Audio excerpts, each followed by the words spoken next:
आंदोलन को उठाने में जो देश में आग लगेगी उसे बुझाने के लिए नरेंद्र मोदी जी को दूसरा जन्म लेना पड़ेगा ना, तो भी नहीं बुझा पाएंगे। धमकी दे रहे हो सर? धमकी नहीं दे रहा, वास्तविकता बता रहा हूँ। समझते हैं मोदी जी, समझते हैं शाह जी, गुंडागर्दी गुजरात में चल सकती है, भारत के ऊपर नहीं चल सकती।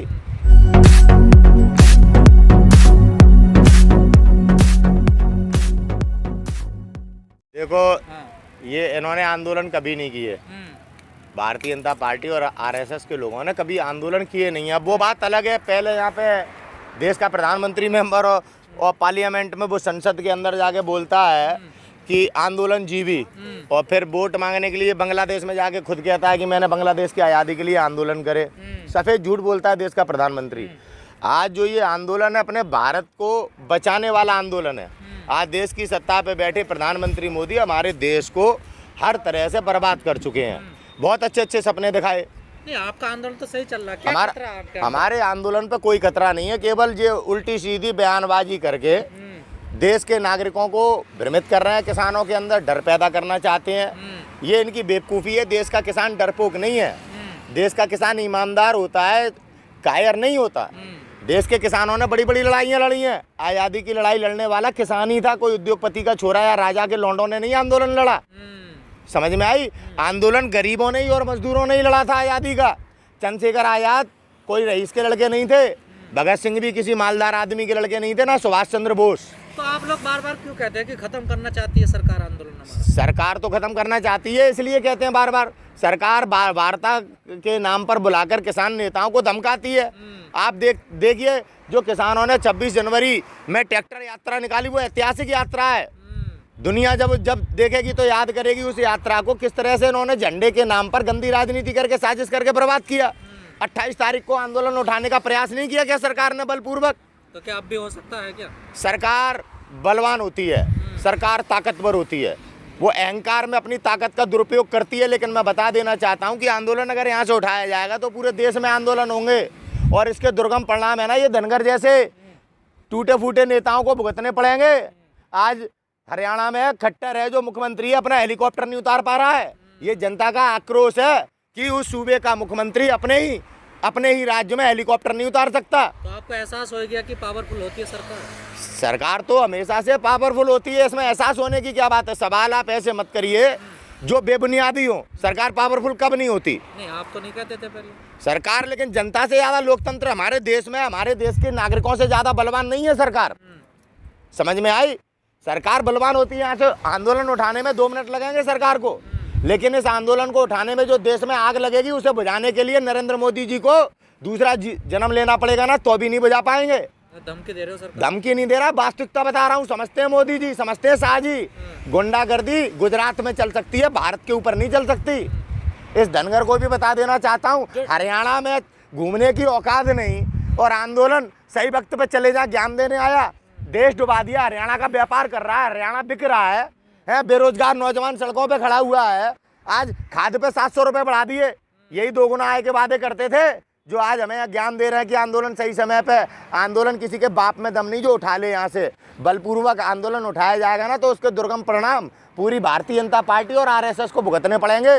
चाहे 1947 जैसी ही फिर क्यों ना इस देश में लड़ाई लड़नी पड़े अपने देश को आज़ाद कराने के लिए इन पूंजीपतियों से। आज पूंजीपतियों का गुलाम बन चुका है देश। इस सच को एक्सेप्ट करना पड़ेगा। अगर आप इस सच को एक्सेप्ट नहीं करेंगे तो आगे आने वाले दिनों में आप ही अपने बच्चों के भविष्य के जिम्मेदार होंगे कि आपने अपने बच्चों को गुलामी में छोड़ा। टेकरी बॉर्डर पे किसान बड़े हैं, कई हजार किसान आए हैं पंजाब से, क्या गाजीपुर बॉर्डर पे भी आएंगे? हाँ, अब चुनाव खत्म होने दो। अभी गाजीपुर बॉर्डर पे देखना, अभी हमारे जो उत्तर प्रदेश में चुनाव चल रहा है, प्रधानी का, जिला पंचायत का, बीटीसी का, ये किनके चुनाव हैं? ये किसानों के चुनाव हैं। किसान अपने चुनाव में अपनी ताकत को बढ़ा रहा है। ठीक है, सरकार तमाम तरह से षड्यंत्र करके लोगों को घरों में बंद करके लॉकडाउन के नाम पे डिब्बे बदल के अपनी जीत करना चाहती है। देश को बताना चाहती है कि किसान ये नकली हैं, जिस प्रकार से हवा बना रहे थे।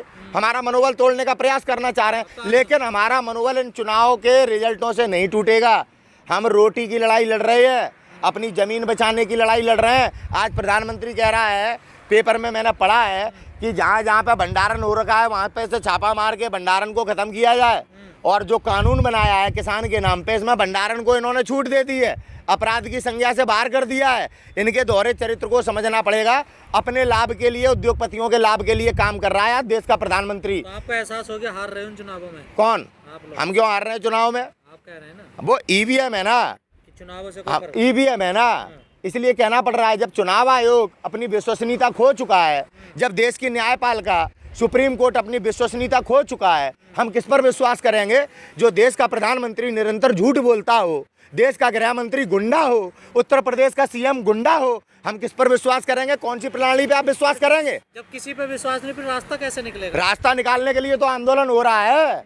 ये कोई बकवास के लिए थोड़ी हो रहा है। यहाँ पे सब बाल बच्चेदार बैठे, कोई रड़ुए नहीं बैठे जो देश चला रहे हैं। ऐसे सबके परिवार है, बच्चे हैं, सबके पास बीवियां हैं, लेकिन आज अपने देश को बचाने के लिए आंदोलन कर रहे हैं। पर किसी भी मसले का तो डायलॉग से ही हल निकलता ना, बातचीत से हल बातचीत सरकार कहाँ करती है? बातचीत के नाम पे तो सरकार धमकाती है। क्या पूरे देश ने नहीं देखा? पीयूष गोयल हमारे किसान नेताओं को धमकाते हैं। बनियाओं की इतनी औकात हो गई कि जाट समुदाय के लोगों को, सिखों को, राजपूतों को धमकाएंगे, ब्राह्मणों को धमकाएंगे और कहेंगे मैं बनिया हूँ। इस प्रकार की गुंडागर्दी नहीं चलेगी हमारे देश में। ये लोकतांत्रिक देश है। बिरादरी वाली बात अमित शाह करते हैं, उन्होंने बोला नहीं मैं बनिया हूँ, हिसाब किताब रखता हूँ। हम राजपूत हैं, हम भी हिसाब किताब रखते हैं। बनिया की टेंटिया पे लात रख के हिसाब किताब ले लेते हैं, क्योंकि हम राजपूत हैं। हम हिसाब देते नहीं, हम हिसाब लेने वाले लोग हैं। याद रखियो और अमित शाह को बता दियो अगर पहुँच हो तुम्हारी तो वो नारा आपका सब खत्म हो गया कि सब एक हो गया, कोई जात, सब एक है, कोई धर्म नहीं, सब एक है ना। तोड़ने का काम तो तुम्हारे अमित शाह और मोदी जी करते हैं। हम तो सबको एकजुटता के साथ लेके चल रहे हैं। देश में मुसलमान आतंकवादी है, किसके लिए? भाजपा के लिए, भाजपा समर्थकों के लिए। देश में सिख खालिस्तानी है, किसके लिए? भारतीय जनता पार्टी के लिए। दरिद्र कौन है, दलिद्र कौन है, दलित समाज के लोग किसके लिए? भाजपा के लिए। कौन सी पार्टी ऐसी है जो देश में आप लोगों को बांटती है सिवाय भारतीय जनता पार्टी के? और उसी आधार पर हमारे देश में फिर चुनाव लड़े जाते हैं। आप बट भी जाते हो? बट जाता है पूरा। हम क्या बट जाते हैं? देश बढ़ता है। क्या आप नहीं बढ़ते? क्या आप लोग नहीं बढ़ते? खाली मैं ही बढ़ता हूँ क्या? जिसका परिणाम आज पूरा देश भुगत रहा है आपके सामने है। आज जीडीपी पे बात क्यों नहीं होती? आज बेरोजगारी पे बात क्यों नहीं होती? आज महिलाओं पे हो रहे अत्याचार की बात क्यों नहीं होती? बेटी बचाओ बेटी पढ़ाओ की बात करते हैं, दीदी ओ दीदी करके। हमारे देश में बेटियों को किस प्रकार से छेड़ा जा रहा है, और ये प्रधानमंत्री की कार्यशैली है। हमें बताया था कपिल मिश्रा ने दिल्ली विधानसभा में कि कैसे प्रधानमंत्री महिलाओं का शोषण करते हैं। अब आंदोलन को आगे चलाने की क्या रणनीति है? आंदोलन जैसे चल रहा था वैसे ही चलेगा, और आंदोलन ये जब ही समाप्त होगा जब हम बिल वापस कराएंगे और एमएसपी पे कानून बनाकर ही हम यहाँ से पीछे हटेंगे। बलपूर्वक हटाने वाले लोग अपने दिमाग में ऐसे गलतफहमी निकाल दें। जब लोग ही नहीं होंगे तो सुबह ही खत्म हो जाएगा। आपको क्या लगता है लोग नहीं होंगे? आपके कहने से नहीं होंगे, या मोदी के कहने से नहीं होंगे, या अमित शाह के कहने से लोग नहीं होंगे? कितना लोगों को डराओगे? कितने लोगों के तुम FIR करोगे? कितने लोगों के नाम? FIRों से डर कर ये देश गुलाम नहीं बनेगा, और सरकार की तानाशाही में आके देश का नौजवान घरों में नहीं बैठेगा। आगे आने वाले दिनों में आपको जलजला दिखाई देगा इसी गाजीपुर बॉर्डर पे, इसी गाजीपुर बॉर्डर पे। अब तो शुरुआत हुई है। दिखा के जलजला जब तक बिल वापस नहीं होंगे और MSP पे कानून नहीं बनेगा तब तक जलजला चलता ही रहेगा। एक सवाल हम लगातार सुन रहे हैं पहले दिन से कि जब तक बिल वापसी नहीं घर वापसी। बिल्कुल। तो ये घर लोग क्यों चले गए? ये इतने लोग थे? अरे काम करने नहीं जाएंगे क्या? तो वापस क्यों हो गए फिर?